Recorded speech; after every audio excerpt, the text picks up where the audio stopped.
everybody, I am back for the most important lesson I can teach you about finance, because if you can learn to master this financial app, you'll be able to do anything when it comes to money. Savings, loans, paying off something. How much is my interest going to be? How long will it take to pay this off? Well, if I want to have it paid off in 2 years, how much should I be paying? All of that stuff I'm going to teach you. This is the most important thing. Also, I don't know why my camera is deciding to be so grainy, because I'm actually looking fantastic right now, but you can't tell because I'm all like blurry and stuff. So just know that I apologize for why the big picture is all grainy, especially because I'm going to have to be showing you some stuff here, and if it doesn't focus, then I apologize. But let's go ahead and get to talking about the TVM solver. Did you like that? Wasn't that fun? I forgot to pull up my screen. Okay. There we go. The time value of money solver, the most important app you can ever use. Okay, so I'm just going to kind of read through this front part real quick. I know you're capable of reading, but if you want to listen to my soothing voice. Okay, so TVM solvers, which is what I'm going to be referring to them as, time value of money, they can be found everywhere. But it's just an app that can be found multiple places.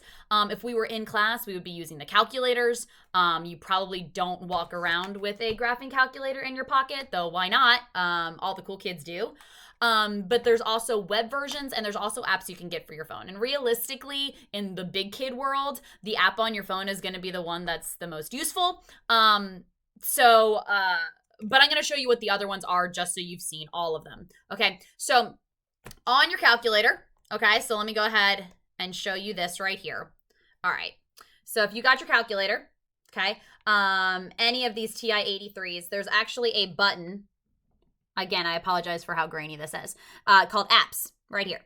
Like, it literally says apps. You press apps, and you're gonna have all these options here, or in my case, because I just deleted everything on my phone, finance. So you press enter, and right there at the top, you have TVM solver. You press enter again, and you've got all these numbers here. Whoa, don't forget about the numbers. I'm going to tell you how to use them later. All you need to know is that's how you get there. Apps, TVM solver, enter, enter, and you got all this stuff here. You'll be entering in the numbers as you go for what those mean, and when you're actually trying to solve for a variable, you'll put the cursor over what it is you're trying to solve for example, payment, and you press alpha, and then enter, and it will solve for whatever that number is. And I know you have no idea what I'm talking about right now with what these variables are, but that's where the app is, okay? The other option you can do, okay, is you can, let me go ahead and bring back the document here, is you can go to do an online search for almost anything. Here's a good one. Like, I just type in time value of money solver, and then you can get this one right here. This one's from GeoGebra, so there's a quick link. Again, all of these variables right here that I know you don't know what they mean there, but that's where they are. Okay. Lastly, one of the ones that's going to be probably the most useful to you, which is going to be the actual app. There's lots out there.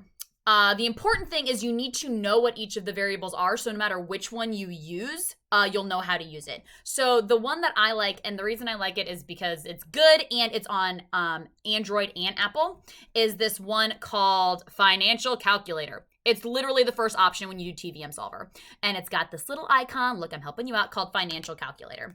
Okay, so I'm going to show you what that looks like, maybe. Depending how good the grainy picture will look. So it's up here. Okay. Oh, right there. Financial calculator. It's a little calculator. When you click on it, it's going to have all these options that you can't read because they're real blurry. But if you download it, you'll be able to see. The one you care about, and the only one you need, if you learn how to use it, is the one that says TVM calculator up at the top. And it's going to look like this. And I have the screenshot on the document we're going to be working on. So that's how you get there. Okay. So, what we're going to be looking at now, okay, is I'm going to talk about what these variables are, okay? The variables are going to be the same no matter what. They might have slightly different names. So as long as you understand what they mean, you're going to be good to go. Okay, so these are the main variables. And I'm hoping I'm going to screw this up here to the top. Okay, so you've got, all right, N, big capital N. Stands for periods. So if you have something that says capital N or if you have something that says periods, what that means is the number of times you will make the payment over the course of the years.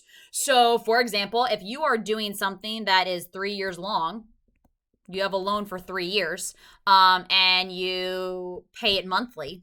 Okay, well, that would be 12, right? So what your compounding period would be, 3 times 12, you would be making 36 payments. So that's the number you would use there. Okay, your interest rate, will be whatever your interest rate is. So if you have a loan, a mortgage that's at, 3.75, then you type in 3.75. Notice that you're going to use the actual percent. You don't need to do the point decimal thing. All right, PV or your principal. Again, the thing I'm trying to stress here is that you need to know what the vocab words are for each of these. So no matter which app you use, like the calculator is going to say PV. The financial app might say principal, okay? It means your present value. It means what you're starting with. So either the money you put into a savings account, like, oh, I'm putting $10,000 into a savings account. Congratulations having $10,000. Or I bought a car for $15,000. That's the opposite because you're paying it off, but it's still a principal value. All right, PMT, it's payment. I mean, whatever you're making payments to. So either you're paying off a car loan, so I'm making a car payment of $250 every month, or it could be something like I'm saving $50 every month. Future value, I mean, there's no other way to explain that. What is it going to be worth in the future? If you're putting money in a savings account for 10 years, so the future value will be how much will you have after 10 years. With loans, it's the opposite. So with a loan, the whole point is you're starting with a principal, you're starting with money, and you are trying to get to a future value of zero. So I'll make a note here. I'm going to talk about this later. But for loans, your future value should always be zero, because isn't that the point of a loan, to be paying it off? Okay. PY and CY, again, these could be different depending on where you're seeing it in the calculator or the app. The calculator is going to say PY and CY. In your app, it's going to just be compounding periods. The real world, except for one noted exception, your compounding periods are almost always going to be monthly. Like your savings account, well, savings might be quarterly, but like you make monthly payments on student loans. You make monthly payments on cars. You make monthly payments on mortgages. You put money into a savings account monthly. But compounding periods are going to be 12. So that's just something to consider when you're looking at them. Okay, now we know the variables. Let's go ahead and try a problem actually solving this out, okay? So, James wants to find the future value of an investment of $1,000 over 5 years with an interest rate of 2.3% compounded monthly. Solve this equation by hand using the FV formula. For the sake of this video, I'm going to skip over that, but in real life percentage, we can talk about how to do that by hand. The whole point now is I'm trying to teach you how to use the app. All right, so we're going to use the TVM app to solve. I'm going to do the first example on the calculator. Actually, you know what? We'll just use the app because if you're watching this video, you're probably at home anyway, and you probably only have access to the app. Okay, so let's talk about what these variables are going to be. Okay, so N, remember that N stands for how many times the compounding period happens. So this is monthly, so it's 12, okay? For how long? So he is going to put the money in his account for 5 years. So I'm going to say 12 times 5, which is 60. So how many times is he going to get interest calculated? 60. Okay. My interest rate is 2.3%. So I'm going to say 2.3. My present value is $1,000. Okay. So I'm going to put in 1,000. PMT is payments that he's making into this account. Now, James is not being responsible. And he is just putting money in an account and just hoping he saves. He's not actively putting money into his account every month, which is a problem. We'll address it later. But his payments, 0. His future value, well, isn't that a great question? That's the whole point of what we're trying to solve, okay? Because he wants to find the future value of his investment, okay? Wow, that's a big highlighter, isn't it? Erase a little bit. Oh, erase the whole thing. Bad. Okay. PY and CY are both going to be 12. Now, I have that all filled in here. Okay, I'm going to try and switch back over here to the camera mode so you can see the phone.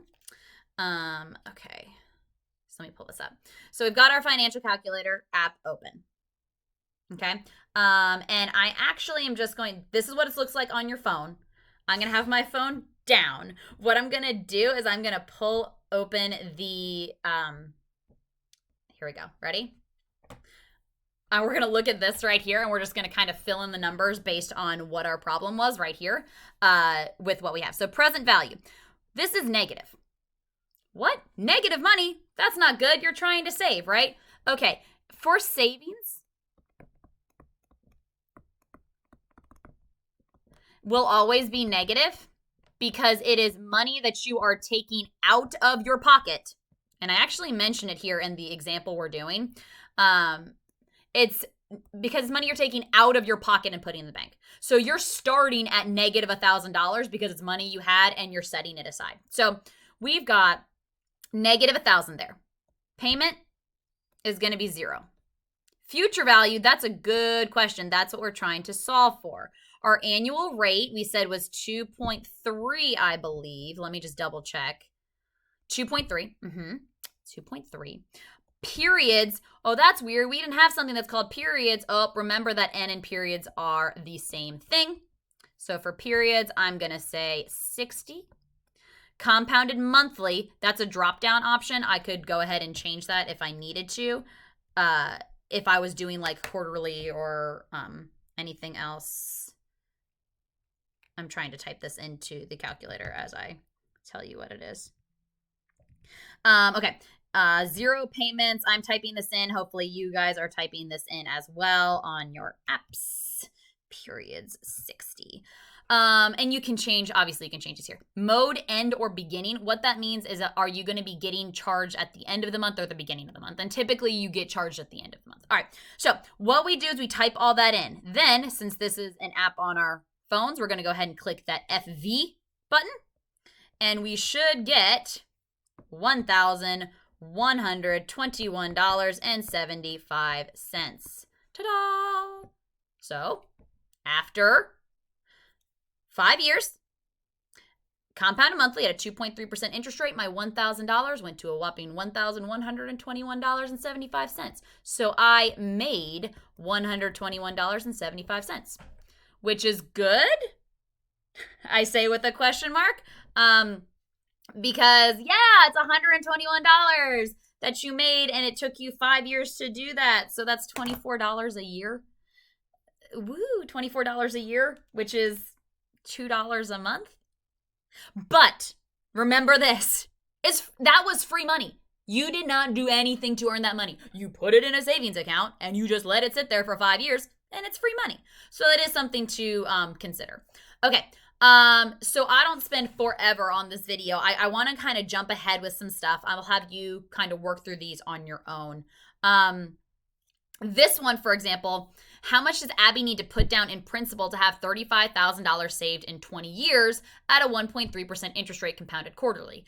So this is actually asking you to solve for a different problem, okay? It's asking you not how much will she have in 20 years, but she knows that she wants to have $35,000. So how much should she put in? So what your difference is going to be here is that when you're solving, you know that this would be $35,000. That's actually, this problem has it at quarterly. So your compounding would be quarterly. Your payment is 0. She's still not putting any money in. This would be 1.3. Your N is 20 years times 4 because it's quarterly. So it would be 80. And you are going to solve for PV. So that's what you would do for that one. So if she just wants to set money in an account and just let it go for 20 years, how much does she need to put in? Okay. All right. So I'm going to skip over 3. And I want to talk about number 4 and 5 before we get to loans, which are super important. But let's talk about this one. Let's try something more realistic. Some of you may have been reading through this and going, wow, a savings account with a 2.3% interest rate, sign me up. Because yeah, savings rates are not 2%. They're like 0.05. Or in some cases, 0.01. Not even a 1%. Not even a 0.1%. A 0.01%. Yeah, they're not great. But let's go ahead and welcome to the real world. Jane got a gift from her grandparents when she graduated high school of $1,500. Thanks, Jane's grandparents. That's so nice of you.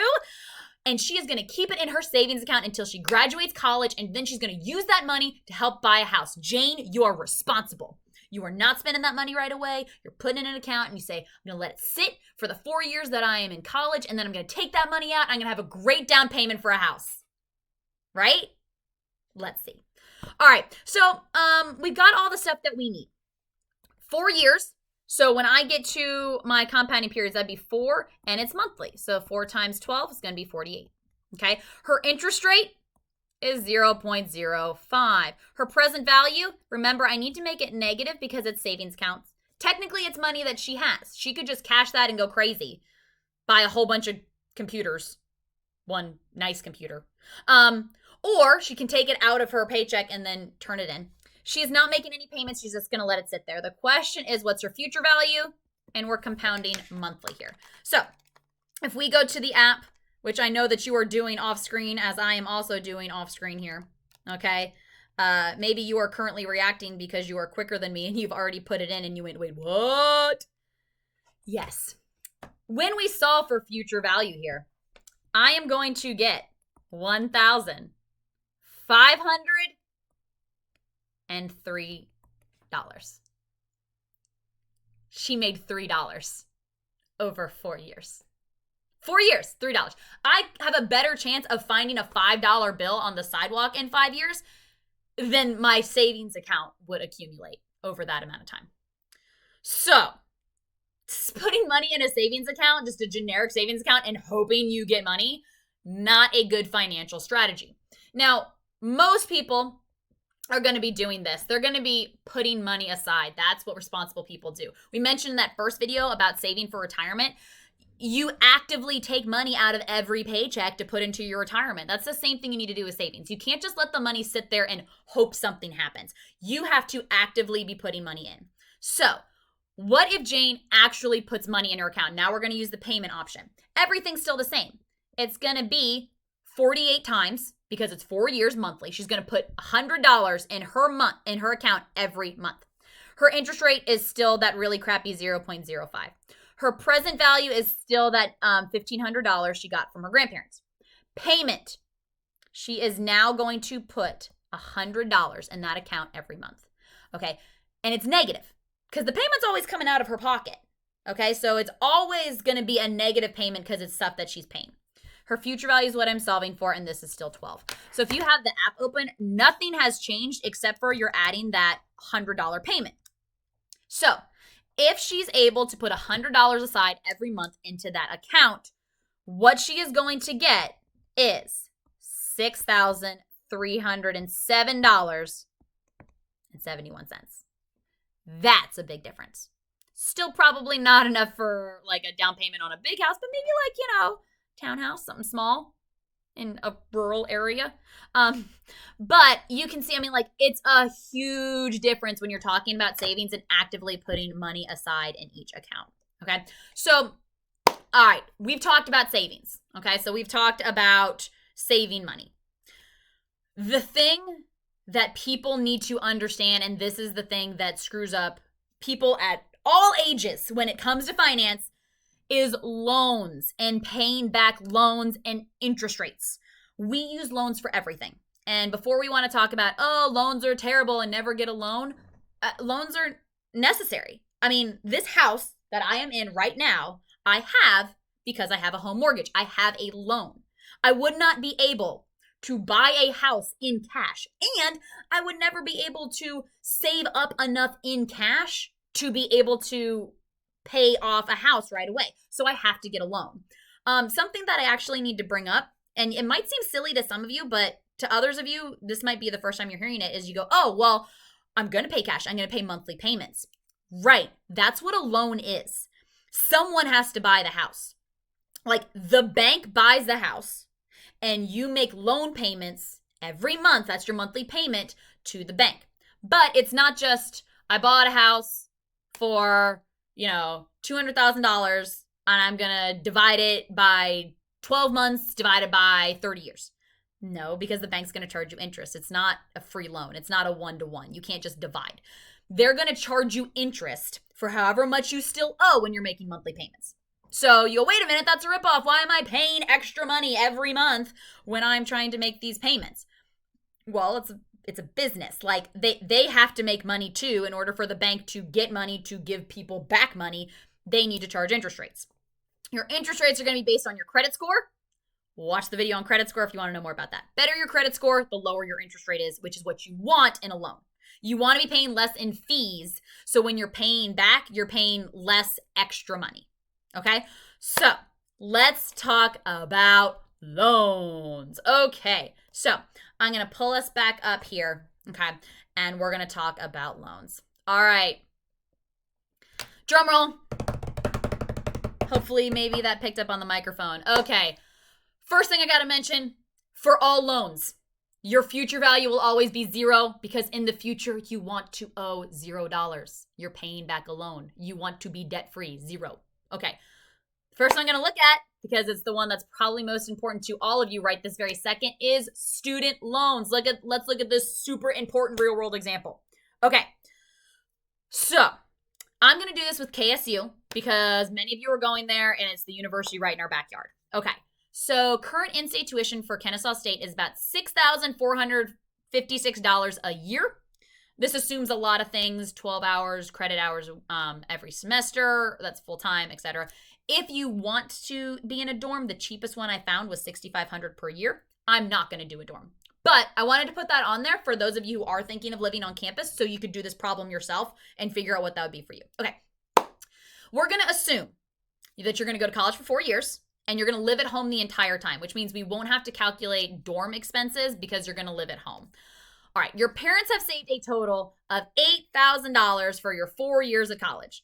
That's awesome. Yay, thanks parents, you've saved some money. There's no way that $8,000 is going to cover 4 years of college. Yeah. So, we're going to need a loan. Again, if I was in class right now and this wasn't going to be on a video that could be recorded for posterity's sake, I would have this is where I would have my 15-minute tirade on student loans, but I'm going to try and keep it very nice right now. Student loans are important for those of you who need a way to go to college. I have a lot of money in student loans. I've spent many years in college. As you know, I'm Dr. Oldham. So I've had to take a lot of money in student loans. But where I justified that for myself, and a lot of you get this with econ when you're talking about things like opportunity cost, is it worth for me and my career plan to take out the money in a student loan to get the education I need for the career I want? A teacher requires college education. I could not go into this field without a college degree. So I was willing to pay extra and take money out in student loans to get the degree I needed to be a teacher. If some of you are thinking about going into different fields that don't require 4 years of college, if you're thinking about going to cosmetology or mechanic school where you could just go to a trade school, then maybe you go, well, I don't want to take out a student loan. I'll just work a little bit and save up some cash to afford that because it's not worth it for my career path. So that's my mini conversation about student loans. In person, we can talk more about it later. But anyway, here we go. Back to what we're talking about. All right, so we've got, that was a lot of you just staring at the screen with my little face down here on the bottom. Sorry. Okay, your parents have saved $8,000 for 4 years. The current federal interest rate on student loans is 6.8% monthly for 10 years. Okay, so based on the above information, how much will you pay per month when it's time to pay back your student loans? In class, we would have already done our lesson on our student loan web quest, and we would know that you have your student loans and you actually do not pay any of your student loans while you're in your undergraduate degree. Your student loans, you have to start paying 6 months after you graduate. The idea being is that after 6 months, you would hopefully have a big kid job, and you would have a career to be able to be paying back that amount. So when you're doing this, remember it's, well, do I have to work while I'm in college? Well, maybe, but not to pay off your student loans. All right, so let's go ahead and figure out this problem. We need to know what we're going to be paying in student loans and is it worth it? Okay, so we got to do a little bit of calculations here because some of these we'll know right away, some of them not. And how long are we paying this back? Well, 10 years monthly. We are going to have to make 120 student loan payments. All right, our interest rate, 6.8%. Neat. Okay, cool. PV, present value. What am I taking out in a loan? Well, we know that it's going to be $6,456 per year. Okay, and I'm going to go for 4 years. So off screen, my quick calculator work here is $25,824 to pay for that KSU 4-year degree. Okay. Now, our parents did save up $8,000. So thank you, hypothetical parents in this problem. So I can take out $8,000 from the total cost of that loan, which means I have some money. I'm still $17,000 short. Now, if you had someone who had $17,000 and they could give you that money, woo, great. I don't have that kind of safety net, so I would need to take out a loan. This represents my PV. That represents the amount of money I'm going to be taking out in my college loan. So I'm going to put that right here, $17,824. Okay, the whole point of this question is, what's my monthly payment going to be? Like, if I'm trying to budget and figure out, like, my life and my budgeting career, can I afford college? Can I afford my college payments? That's what I'm solving for. All right, future value is always 0. The goal is to pay off your loan. 0. Your compounding periods are monthly. All right, off-screen time. You do this on your app as I do it with mine. All right, so compounding, I have 120 periods. 6.8 is my interest rate. My PV, notice it's positive. I don't have $17,000. I had to ask somebody for $17,000. Okay, so $17,824. I don't know what my payment is. My future value is 0. And when I solve for my payments, I'm going to get, and I'm just going to round to the nearest dollar, $205. Okay, so that means that if this is my plan, KSU for 4 years, with that amount, no dorm. If you wanted to live on the dorm, calculate that dorm in times 4. You could figure that out. My parents gave me some money up front at a 6.8% interest rate over 10 years. I'm going to be paying back $205 every month for 10 years to pay back that student loan.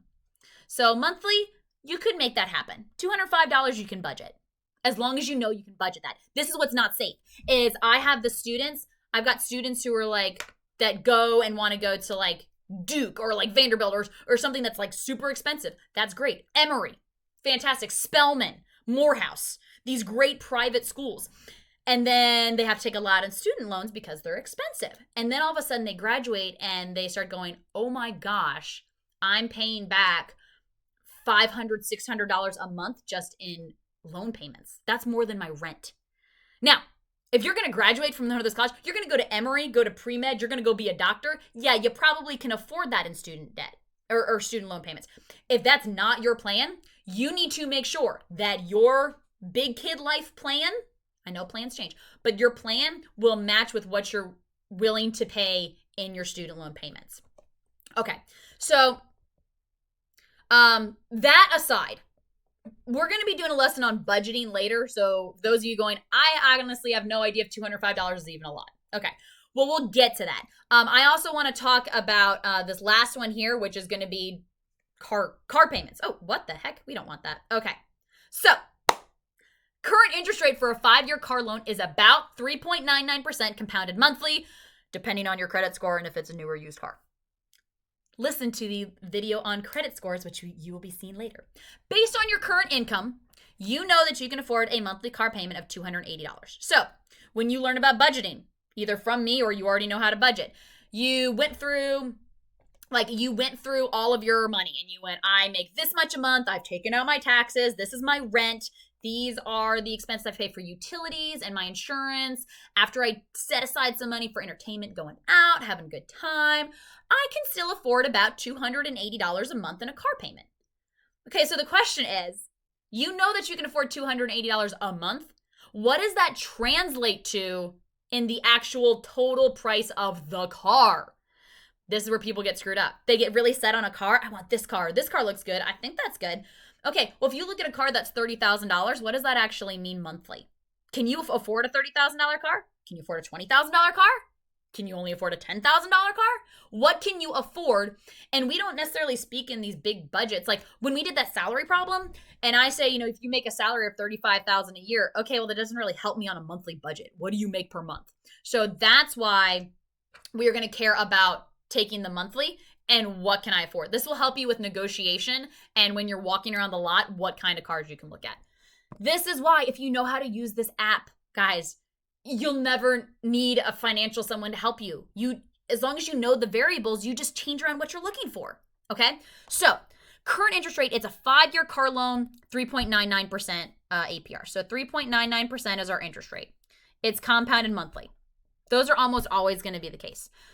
Payment is going to be negative $280 because we know that's what we can afford. If I go any more over that, then I'm getting like, my budget's getting a little bit off. Future value is going to be 0 because we're paying off a loan. Now, the N is 5 years monthly. So 5 year monthly. 5 times 12 is 60. So my N is going to be 60. I'm going to make 60 payments of $280. If the bank pre-approved me for a 3.99% interest rate, doing my calculator work off screen, what am I going to get? Now, here's what's interesting. This is the first time I've actually solved for this one. I am solving for present value. I am solving for how much money can I take out in a loan? And the answer is, if I want to keep that $280 payment at a 3.99% interest rate for 5 years, I can afford a car that's about $15,207. Okay? So when I'm walking around the lot and I'm looking at my different cars, I know that my price point should be about a $15,000 car.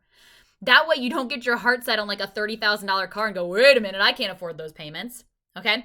Now, look at how easy this is to change around to whatever you're trying to solve for. Okay? So, like, for example, if now all of a sudden you wanted to be like, oh, I'm making more money. So instead of $280, maybe I could afford $350 a month. I got a raise. Well, then, and I'm doing my quick calculator work, if I changed my payment right here to $350, then I could afford a $19,000 car. Okay. All right. Well, let's go back. Let's say it's not only did I get a raise so I can afford a $350 payment, what if I found a better interest rate at another bank? And instead of a 3.99% interest rate, I got a 1.99% interest rate. Okay? So in that case, I would have, quick calculator work off screen, be able to afford a $20,000 car. Okay? And you can do all of this yourself without having to negotiate with the creepy sales guy who's trying to take advantage of you. You are smart enough to know what your payments are. And like I said, no matter what you're using, if you're using this or you're using, the app on your phone, okay, you can figure all of this out based on your budgeting. And that's why knowing how to use the TVM app, okay, no matter if it is on your app right here, if you're using this online, or if you're using the calculator, no matter what you use, as long as you know the variables and you just solve for what it is you're trying to solve for, you are going to be 80 times better than anyone else who knows about finance, and you'll actually sound really smart when you're trying to prove people wrong.